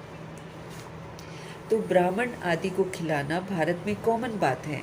आत्मा को बुलाते हैं, उनसे पूछते हैं, फिर कई बातें उनकी सच्ची भी निकलती हैं। ये पितृ आदि खिलाना, ये भी ड्रामा में नूत है, पितरों को खिलाना। इसमें कोई वंडर नहीं खाना चाहिए। बाप नट शेल में ड्रामा का राज सारा बताते हैं, बड़े शॉर्ट में, नट शेल में मतलब शॉर्ट में बाबा ड्रामा का सारा राज बताते हैं।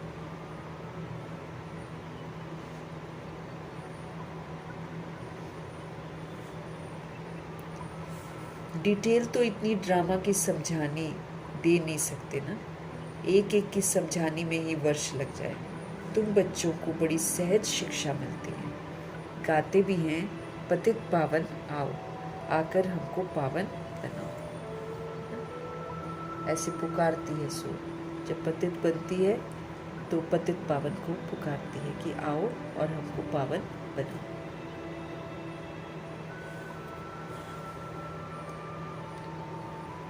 उनका नाम ही है पतित पावन।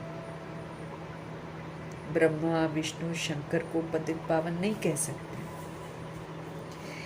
बाप को ही पतित पावन, बाप को ही लिबरेटर कहते हैं। दुख हरता सुख करता भी उनको ही कहा जाता है, और वो है निराकार शिव। शिव के मंदिर में जाकर देखो, वहां लिंग रखा हुआ है, तो जरूर चैतन्य था, तब तो इतनी पूजा करते हैं। ये देवता भी कभी चैतन्य थे, तब तो उनकी इतनी महिमा है। नेहरू चैतन्य में था, तब तो उनका फोटो निकाल महिमा करते हैं। कोई अच्छा काम करके जाते हैं तो उनका जड़ चित्र बनाकर उसकी महिमा करते हैं, मूर्तियां बनाकर पवित्र की ही पूजा करते हैं। कोई भी मनुष्य की पूजा नहीं कर सकते, विकार से पैदा होते हैं ना, तो उनकी पूजा नहीं हो सकती है। पूजा देवताओं की ही होती है, जो सदैव पवित्र होते हैं। जब तक वो देवता हैं तब तक वो पवित्र ही होते हैं। अब सरस्वती जी और ब्रह्मा जी, ये लोग पवित्र बनते हैं, इनकी पूजा नहीं होती है, लेकिन जब वो पवित्र बन जाते हैं तब उनके यादगार जड़ चित्र बनते हैं, उनकी पूजा होती है। लक्ष्मी नारायण की पूजा होती है, कृष्ण जी की पूजा होती है।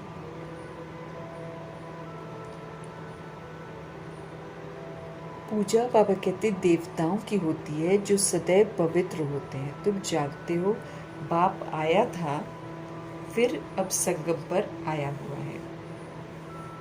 किस लिए आए हैं? स्वर्ग की स्थापना करने के लिए आए हैं। फिर द्वापर से क्या होगा? रावण का राज्य शुरू हो जाएगा। रावण राज्य शुरू होने से झट शिव का मंदिर बनाते हैं। सबसे पहले ब्रह्मा जी शिव का मंदिर बनाते हैं, सोमनाथ का मंदिर बनवाते हैं। हीरे जवाहरातों से वो मंदिर जड़ा रहता है, जिसको फिर मोहम्मद गजनबी 17 बार आता है, लूट कर लेकर जाता है। 17 टाइम्स उसको आना पड़ता है लूटने के लिए, इतने हीरे जवाहरात होते हैं उसमें।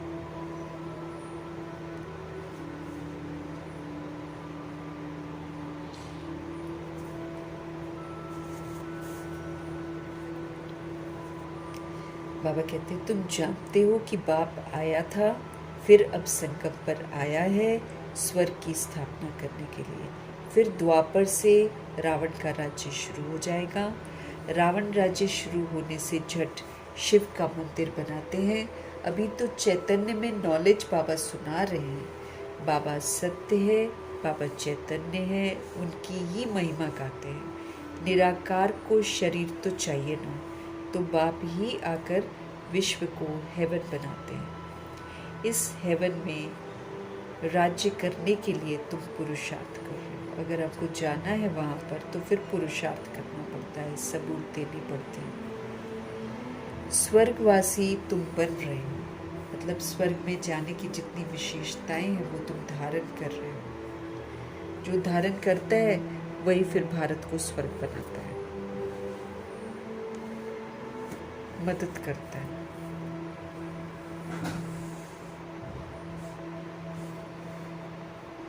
तो वो जो हेवन बाबा बनाते हैं उसमें राज्य करने के लिए तुम पुरुषार्थ कर रहे हो। स्वर्गवासी तुम बन रहे हो। निराकार परमपिता परमात्मा ज्ञान का सागर है, परंतु सुनाए कैसे? कहते हैं मैं इस शरीर में आया हूँ, मेरा ड्रामा में ये पाठ है, मैं प्रकृति का आधार लेता हूँ। ये जो पहले नंबर का है, इनके ही बहुत जन्मों के अंत में मैं आकर प्रवेश करता हूँ। मतलब ब्रह्मा जी पहले नंबर में आते हैं, उन्हीं का तन बाबा यूज करते हैं। इनके ही बहुत जन्मों के अंत में मैं आकर प्रवेश करता हूँ और इनका नाम ब्रह्मा रखता हूँ।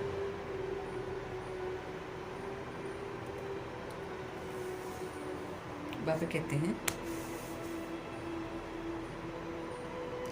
पहले ये सब भट्टी में थे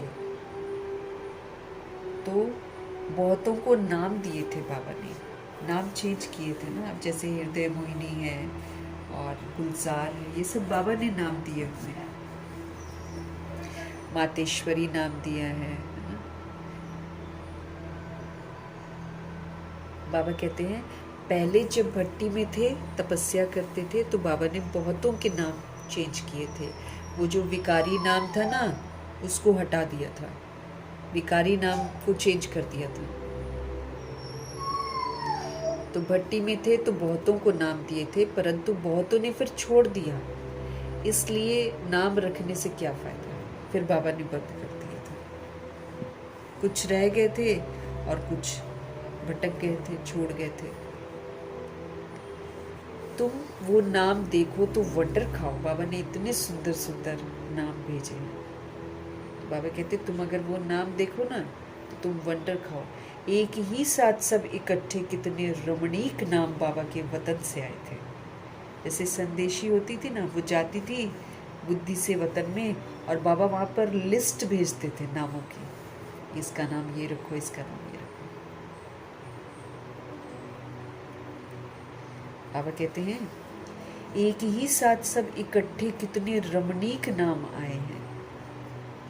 संदेशी नाम ले आती थी, जो संदेशी जाती थी वतन में, वो नाम लेकर आती थी, फिर नाम रखे जाते थे। वो लिस्ट भी ज़रूर रखनी चाहिए। सन्यासी भी जब सन्यास करते हैं तो उनका भी नाम बदल जाता है, घर बार छोड़ देते हैं। तुम छोड़ते नहीं हो, तुम ब्रह्मा के आकर बनते हो। हम घर को नहीं छोड़ते हैं, हम ब्रह्मा के बनते हैं, शिव के तो हो ही, तुम कहते ही हो बाप दादा। सन्यासियों का ऐसे नहीं होता है, भल नाम बदलते हैं परंतु बाप दादा नहीं मिलता, उनको सिर्फ गुरु मिलता है। हठ योगी हद के सन्यासी और राजयोगी बेहद के सन्यासी होते हैं। जो हठ करते हैं वो हद के सन्यासी होते हैं, लिमिटेड जगह के सन्यासी होते हैं। और जो राजयोगी होते हैं ना, वो बेहद के सन्यासी होते हैं। उनमें रात दिन का फर्क है। गाया भी जाता है ज्ञान, भक्ति और वैराग। उनको भी वैराग है, परंतु उनका है घर बार से वैराग। जो हठ योगी हैं वो तो अपना घर छोड़कर चले जाते हैं, लेकिन हमको तो घर में रहते हुए पुरानी दुनिया से वैराग चाहिए। हमको कोई घर बार नहीं छोड़ना, बाबा कहते हैं। तुमको तो सारी दुनिया से ही वैराग है। उनको पता ही नहीं है कि सृष्टि बदलती है। तुम्हारा है बेहद का वैराग कि ये तो पुराना सब कुछ खत्म हो जाएगा, इसलिए इससे वैराग है। मतलब इससे कोई भी आकर्षण नहीं, क्योंकि आकर्षण होगा फिर जब वो खत्म होगा या प्राकृतिक आपदा आएगी तो फिर दुख की प्राप्ति होगी। लेकिन जब हमको आकर्षण ही नहीं होगा तो फिर हमको दुख की फीलिंग नहीं आएगी। तुमको सारी दुनिया से ही वैराग है। दुनिया वालों को, हठ योगियों को तो पता ही नहीं है कि सृष्टि बदलती है। तुम्हारा है बेहद का वैराग। ये सृष्टि पूरी, ये तो खलास हो जाएगी। तुम्हारे लिए नई दुनिया बन रही है। बाबा सुंदर दुनिया बना रहे हैं। कह रहे हैं पुरानी दुनिया से प्रीत मत रखो, ये तो खत्म हो जाएगी। तुम नई दुनिया से प्रीत रखो, क्योंकि प्रीत रखेंगे तो हम पुरुषार्थ करेंगे। जब प्रीत ही नहीं रखेंगे तो पुरुषार्थ कैसे होगा? तब तो हम पुरानी दुनिया में ही मस्त रह जाएंगे और समय खत्म हो जाएगा, ना इधर के ना उधर के। पुरानी दुनिया खत्म, इधर तो कुछ मिलने वाला नहीं। लेकिन नई दुनिया के लिए भी तो हमने नहीं कमाया, तो फिर नई दुनिया में भी जाने को नहीं मिलेगा। धर्मराजपुरी में फिर अटकना पड़ेगा सजाओं के लिए। तुम्हारे लिए तो नई दुनिया बन रही है, तुमको वहाँ जाना है, परंतु पवित्र बने बगैर तो तुम जा नहीं सकते। नई दुनिया बन रही है, बाबा बना रहे हैं, लेकिन वहाँ जाने के लिए हमको पावन बनना पड़ेगा। मन वचन कर्म से पावन, बेदाग बनना पड़ेगा। 16 कलश संपूर्ण बेदाग और निर्विकारी बनना पड़ेगा। संपूर्ण निर्विकारी, सर्व गुणों से संपन्न बनना पड़ेगा।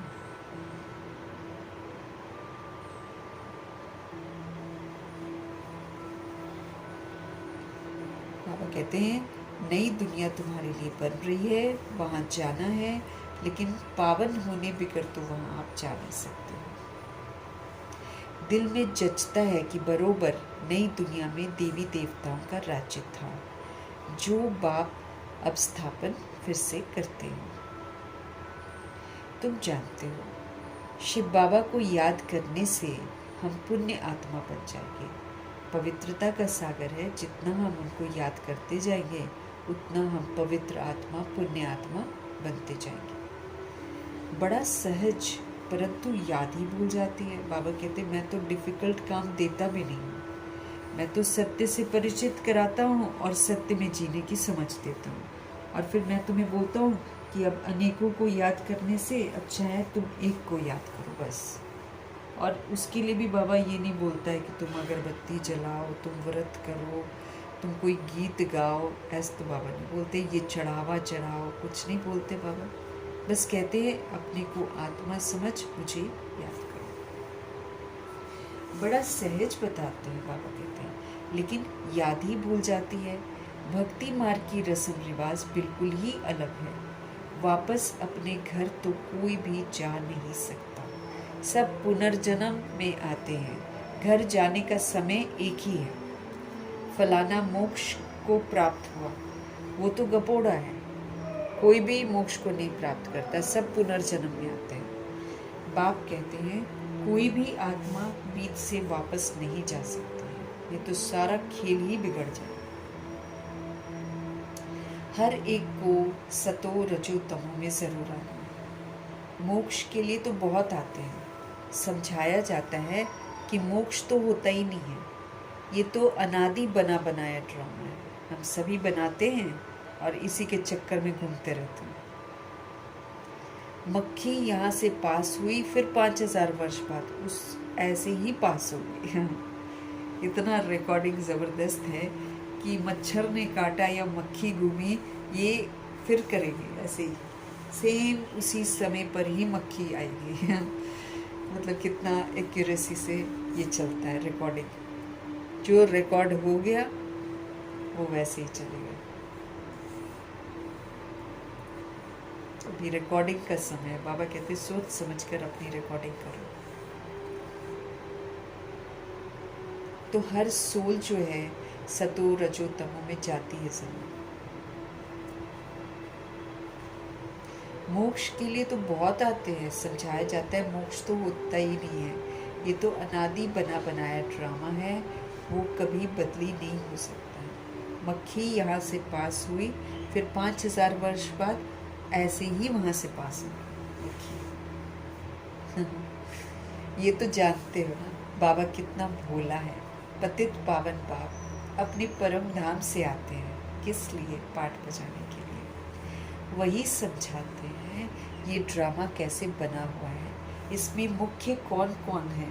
जैसे कहते हैं ना कि सबसे साहूकार कौन है इस दुनिया में, उसमें नंबरवार नाम निकालते हैं। तुम जानते हो सबसे साहूकार कौन है? वो कहेंगे अमेरिका।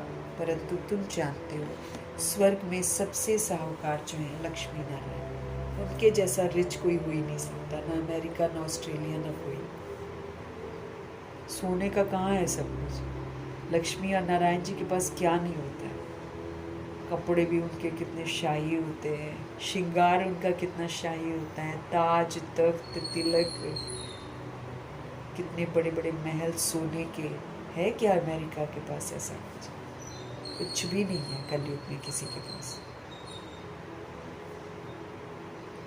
तुम पुरुषार्थ करते हो, बाबा कहते सबसे साहूकार, सबसे रिचेस्ट मैन। अभी जैसे बोलते ना ये रिचेस्ट है वो रिचेस्ट है वर्ल्ड का, लेकिन यहाँ पर सबसे रिचेस्ट जो है साहूकार जो है वो है स्वर्ग में लक्ष्मी नारायण। तुम पुरुषार्थ करते हो भविष्य के लिए, सबसे बड़ा साहूकार बनने के लिए।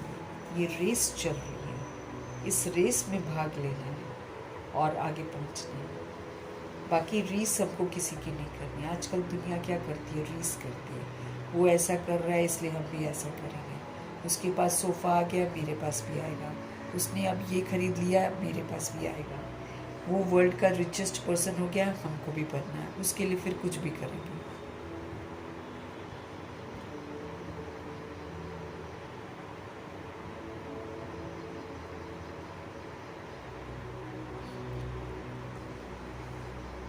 ये रेस चल रही है साहूकार बनने की। इन लक्ष्मी नारायण जैसा साहूकार कोई होगा? अल्लाह अवलदीन की भी स्टोरी बनाते हैं, ठगा करने से कुबेर का खजाना निकल गया। बहुत किस्म किस्म के नाटक बाबा कहते बनाते रहते हैं। एक्चुअली भगवान का बनकर उनकी श्रीमत पर चलकर साहूकार बनते हैं। सारे खजाने बाबा देते थे। कुबेर का खजाना ये बाबा का खजाना है। कहानियाँ तो यूं ही बना रखी हैं, वैसा कुछ होता नहीं। अभी तुम्हारी बुद्धि में है कि ये शरीर छोड़कर मुझे स्वर्ग में जाना है। हमको कारून का खजाना मिलेगा, अथाह खजाना मिलेगा। बाप कहते हैं मुझे याद करने से माया एकदम भाग जाएगी। अगर हम शिव बाबा को याद करेंगे तो माया भाग जाएगी। जब हम नहीं याद करते ना फिर माया आती है।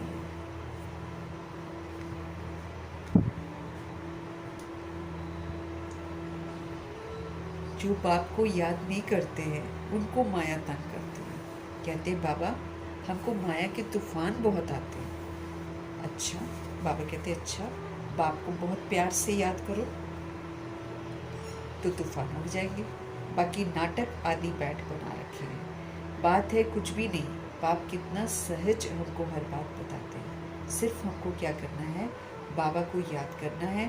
तो तुम्हारे में जो एलॉय है, कॉपर की और आयरन एज की और सिल्वर की, सिल्वर भी बाबा कहते हैं एलॉय होता है, क्योंकि एक्चुअली गोल्ड होना चाहिए। तो बाबा कहते हैं ये जो तुम्हारे में मिलावट हो गई है ना, एलॉय पड़ गई है,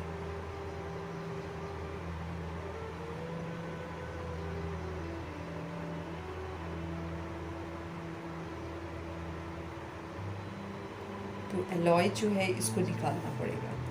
ये तो एक्स्ट्रा हमने अपने अंदर डाल दिया ना। तो बाबा कहते हैं अच्छा, बाप को बहुत प्यार से याद करो तो सारे तूफान उड़ जाएंगे। बाकी नाटक आदि बैठ कर बनाए हुए हैं, बात है कुछ भी नहीं। बाप कितना सहज बताते हैं, सिर्फ बाबा को याद करो तो तुम्हारे में जो मिलावट हो गई है, एलॉय जो हो गया, वो सारी निकल जाएगी और कोई तकलीफ बाबा नहीं देते हैं। आत्मा जो पवित्र सच्चा सोना थी वो अब झूठी बन गई है। हम सब पवित्र सच्चा सोना थे, अब हम झूठे बन गए। फिर से हमको सच्चा बनना है इस याद अग्नि से। ये जो बाबा की याद है, स्वयं को आत्मा समझकर परमात्मा को याद है करना है, ये अग्नि का कार्य करे। तो अब झूठी बन गई है आत्मा, फिर सच्ची बनेगी इस याद की अग्नि से। आग में डालने बिगर सोना जो है ना पवित्र हो ना सके, तो इसको भी योग अग्नि कहा जाता है। जब तक हम याद की भट्टी में नहीं रहेंगे, तब तक हम संपूर्ण जो है ना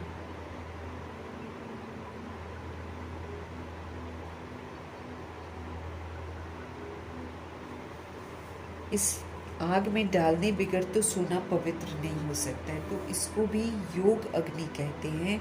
है याद की बात, वो लोग तो अनेक प्रकार के हठ योग सिखलाते हैं। तुमको तो बाबा कहते हैं कि उठते बैठते चलते फिरते मुझे याद करो। आसन आदि कहाँ तक तुम लगाएंगे, कितनी देर बैठ जाएंगे आप आसन में? तो याद तो हमको निरंतर करना है, इसलिए बाबा कहते हैं उठते बैठते हर समय याद करो। ये तो चलते फिरते काम करते हमको बाबा की यादों में रहना है। भल बीमार हो तो यहाँ लेट कर भी बाप को याद कर सकते हो। शिव बाबा को याद करो और चक्र को बुद्धि में फिराओ। नॉलेज का जो चक्र है उसको बुद्धि में फिराओ।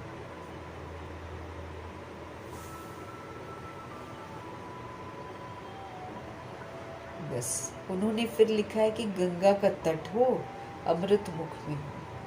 तो गंगा के किनारे तो गंगा जल ही मिलता है, इसलिए मनुष्य हरिद्वार में जाकर बैठते हैं। बाप तो कहते हैं तुम कहाँ भी बैठो, भल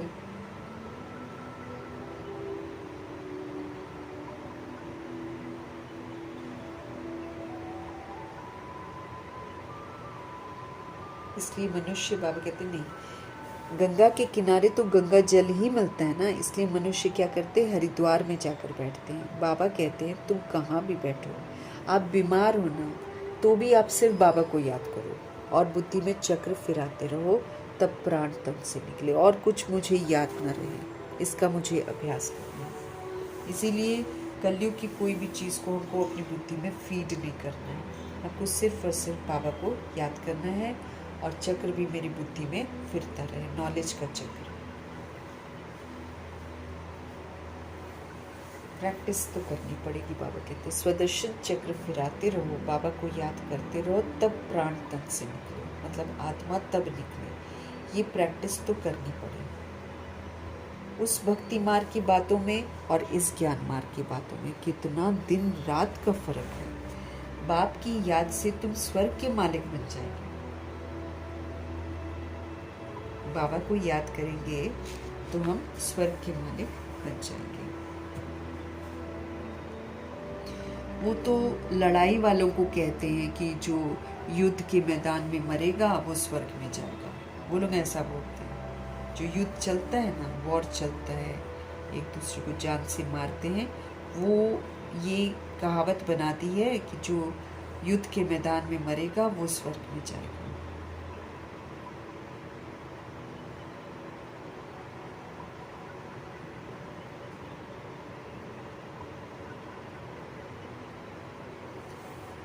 बाबा कहते हैं वास्तव में युद्ध तो यही है। वो लोग तो ये बोल देते हैं कि युद्ध के मैदान में जो मरते हैं ना, देश के लिए जो मरते हैं वो स्वर्ग में जाते हैं। बाबा कहते हैं वास्तव में युद्ध तो यही है। उन्होंने कौरवों और पांडवों का लश्कर दिखा दिया है। महाभारत लड़ाई हुई, फिर क्या हुआ? रिजल्ट कुछ भी नहीं। बिल्कुल बाबा कहते घोर अंधियारे में, कुछ भी समझते नहीं हैं, इसलिए अज्ञान अंधियारा कहा जाता है। अज्ञानता है सबके अंदर। तो पांडव और कौरवों को लड़ते हुए दिखाते हैं, इधर 5 पांडव और उधर कितनी बड़ी सेना, और फिर कुरुक्षेत्र का मैदान दिखा देते हैं, इतनी सेना का इतना बड़ा विवरण, और जो युद्ध का मैदान दिखाते हैं वो कितना छोटा सा है। और फिर ऐसे कैसे हो सकता है? हाँ, हल्ला जो हो रहा है, मारपीट हो रही है, मार रहे हैं, चिल्ला रहे हैं, चीख रहे हैं, उसके बीच में कृष्ण जी अर्जुन को गीता कैसे सुना सकते हैं? सब दंत कथाएं बनाती हैं। बाबा कहते हैं वास्तव में युद्ध तो अभी हो रहा है, सूक्ष्म है ये युद्ध, इसमें किसी के साथ कोई हिंसा नहीं है।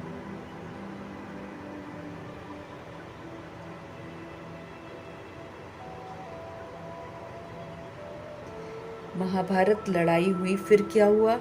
रिजल्ट कुछ भी नहीं है। बिल्कुल बाबा कहते घोर अंधियारे में हैं आत्माएं, कुछ भी समझते नहीं हैं, इसलिए अज्ञान अंधियारा कहा जाता है। बाप फिर से हमको रोशनी करने आए हैं।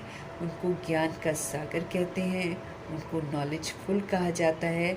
अभी तुमको भी सारा ज्ञान मिला है, वो है मूल वतन, हमारा ओरिजिनल घर, जहाँ से हम आत्माएं आती हैं और जहाँ हम आत्माएं असल में रहती हैं। उनको ब्रह्मांड भी कहते हैं लोग, ना। यहाँ तो रुद्र यज्ञ रचते हैं, तो बाप के साथ साथ तुम आत्माओं की भी पूजा करते हैं शालिग्राम बनाकर, क्योंकि तुम बहुतों के कल्याण करते हो, इसलिए पूजन होता है।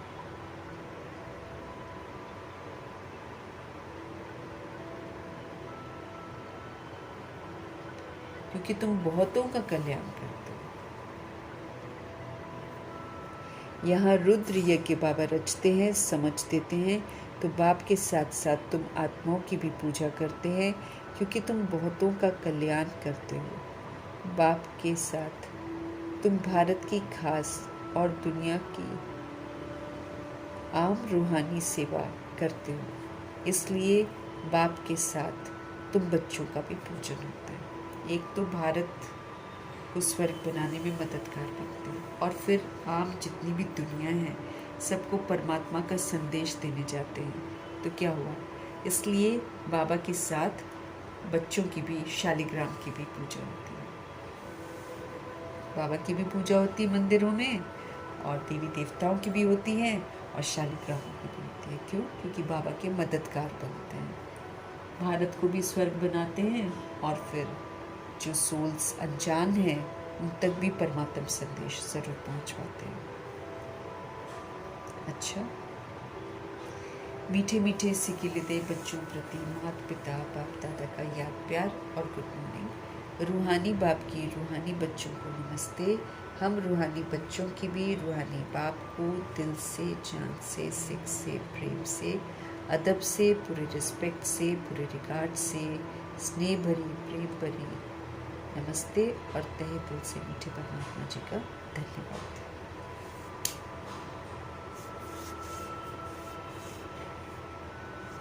धारणा के लिए मुख्य सार,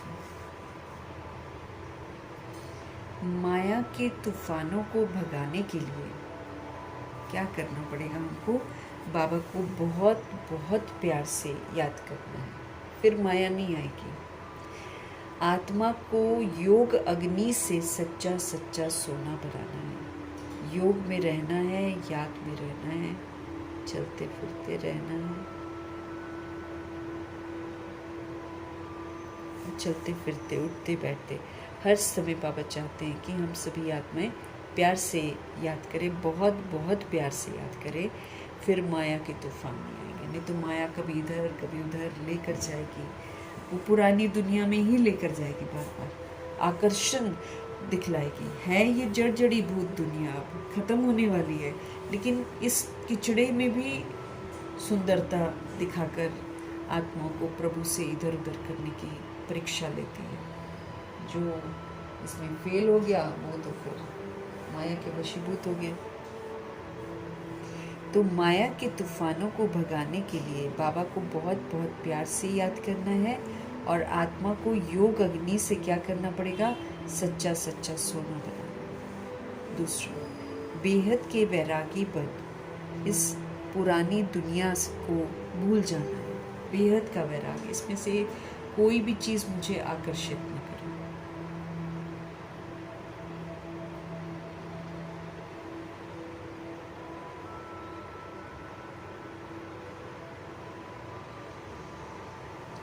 तो बेहद का वैरागी बन इस पुरानी दुनिया को हमको भूल जाना है। दुनिया बदल रही है और नई दुनिया में जाना है, इसलिए इस पुरानी दुनिया से संन्यास लेना है। जब संन्यास लेंगे, इसको नहीं देखेंगे, तब हम नई दुनिया के लिए पुरुषार्थ कर सकेंगे। सतगुरु जी का वरदान। कदम कदम पर सावधानी रखते हुए पद्मों की कमाई जमा करने वाले पद्मपति भव। कदम कदम पर सावधानी रखते हुए पद्मों की कमाई जमा करने वाले पद्मपति भव। बाप बच्चों को बहुत ऊंची स्टेज पर रहने की सावधानी दे रहे हैं। कदम कदम पर हमको सावधान रहना है। इसीलिए क्या कह रहे हैं? बाप बच्चों को बहुत ऊंची स्टेज पर रहने की सावधानी दे रहे हैं। इसलिए अभी ज़रा भी गफलत करने का समय तो है नहीं। अब तो कदम कदम पर सावधानी रखते हुए कदम में पद्मों की कमाई करते पद्मपति बनो। अब तो कदम कदम पर सावधानी रखते हुए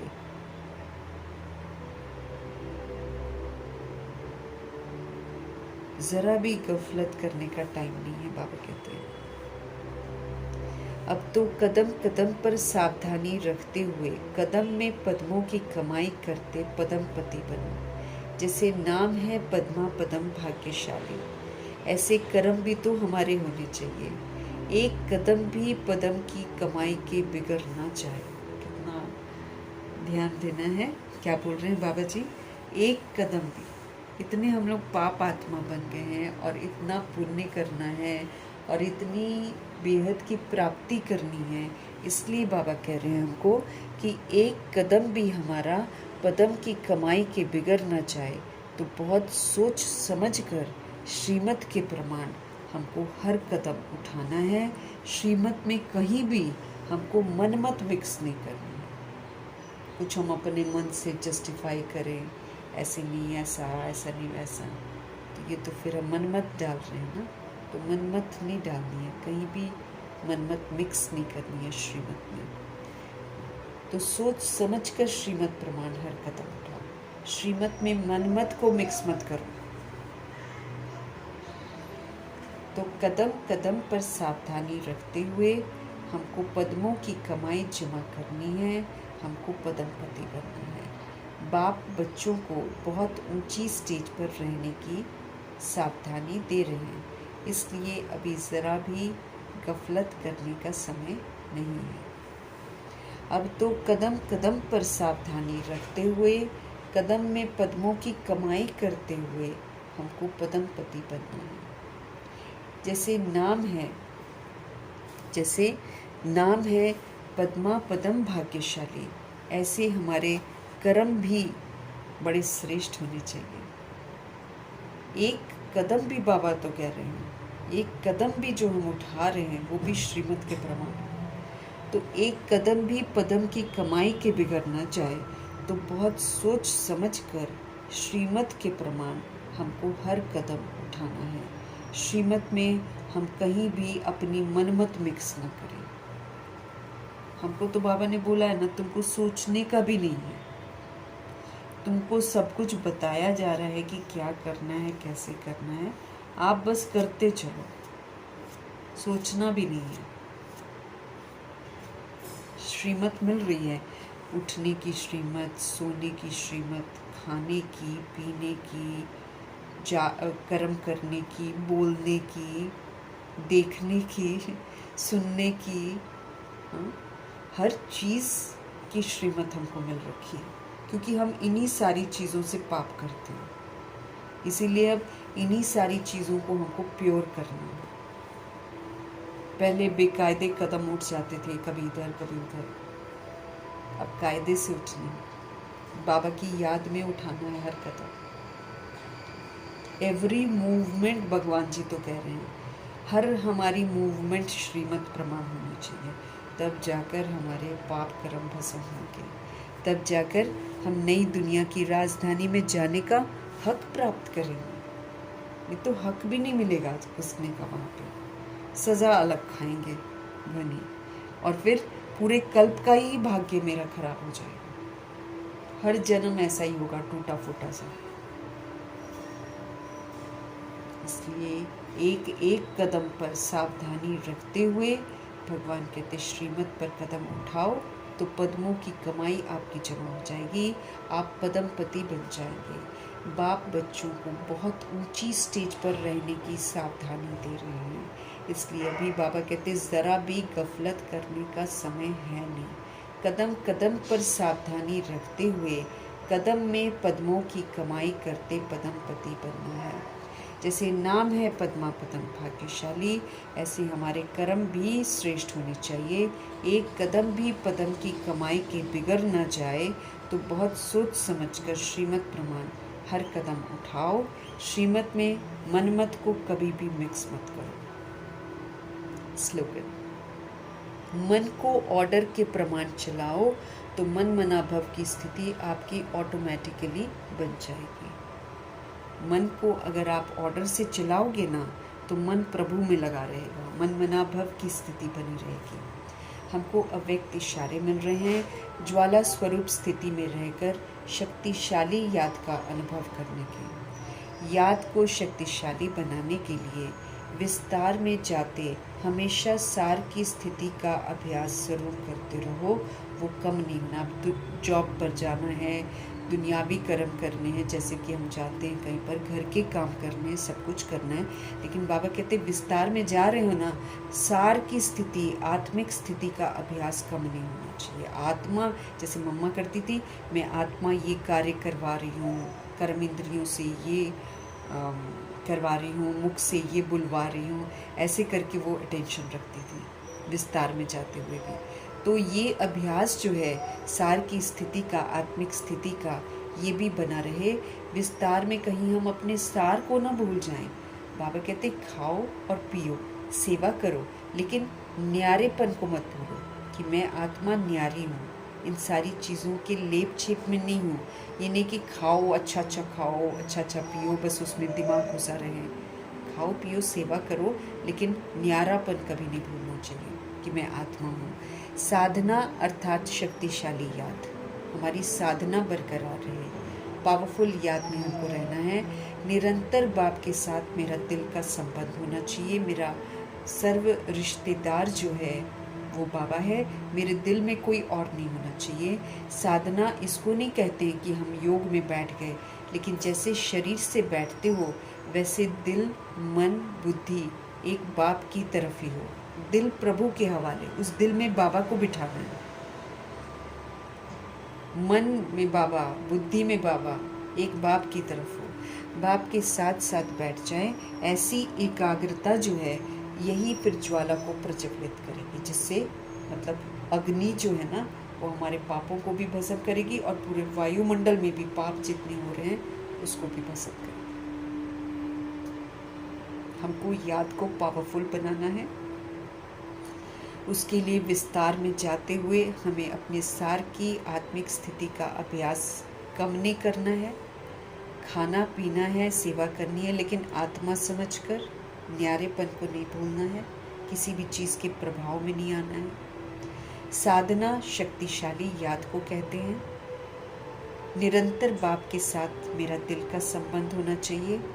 साधना इसको नहीं कहते हैं कि हम सिर्फ योग में बैठ जाएं, लेकिन जैसे शरीर से बैठते हो, ऐसे जो दिल है, मन है, बुद्धि है, ये सब एक बाप की तरफ लगी रहे, बाप के साथ साथ बैठ जाए।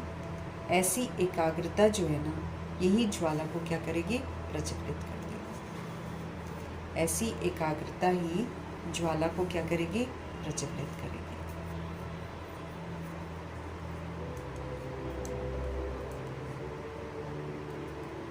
मीठे प्यारे बाबा का उनकी शिक्षाओं के लिए तहे दिल से धन्यवाद करेंगे। और ब्रह्मा जी जो करके दिखाते हैं, हमारे लिए सहज करते हैं, उनका धन्यवाद करेंगे। मातेश्वरी भी प्रैक्टिकल में सब कुछ करके दिखाती हैं, धन्यवाद करेंगे।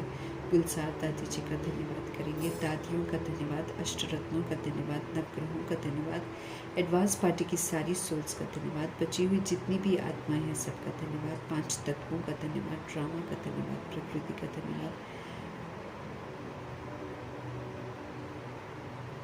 माया का धन्यवाद, यमदूत का धन्यवाद, करोड़ों की आबादी का धन्यवाद, साधनों का धन्यवाद, साधन बनाने वालों का धन्यवाद, साथ में रहने वाली सोल्स का धन्यवाद, सहयोगी आत्माओं का धन्यवाद, अविनाशी खजानों का धन्यवाद, समय का धन्यवाद, शरीर रूपी इंस्ट्रूमेंट का धन्यवाद, आप सभी सोल्स का धन्यवाद, सृष्टि की मेहमान नवाजी का तहे दिल से हम धन्यवाद करेंगे। धन्यवाद करते हुए ओम शांति।